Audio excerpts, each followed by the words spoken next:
అరే ఈ రోజుల్లో వేళాపాల లేకుండా వర్షాలు వస్తున్నాయి. ఈ ఎండాకాలంలో వర్షాలేంటి, ఎప్పుడు ఎలా ఉంటుందో ఊహించలేకపోతున్నాం.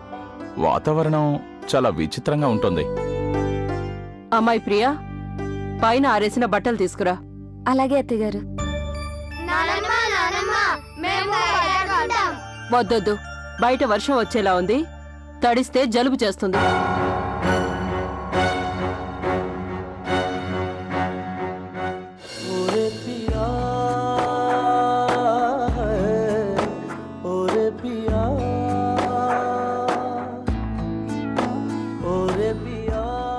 మళ్ళీ మెసేజ్ పెడితే కార్తిక్ విసుక్కుంటాడేమో. వద్దొద్దు, నేను ఇంక ఎలాంటి మెసేజ్ పెట్టను.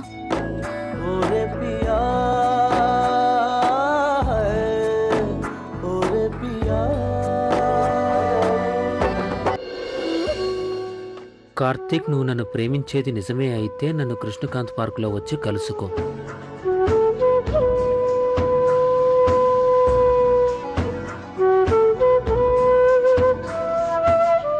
నేను నీ ఫీలింగ్స్ ని అర్థం చేసుకున్నాను. నువ్వు అనుకుంటున్నావు నేను నిన్ను ప్రేమించట్లేదని, అందుకే నువ్వు ఇలా ప్రవర్తిస్తున్నావు. ఇప్పుడు రాత్రి 10 కావస్తోంది. తను పార్కు నుండి వెళ్ళిపోయి ఉంటుంది. నేను తనకోసారి ఫోన్ చేసి చూస్తాను.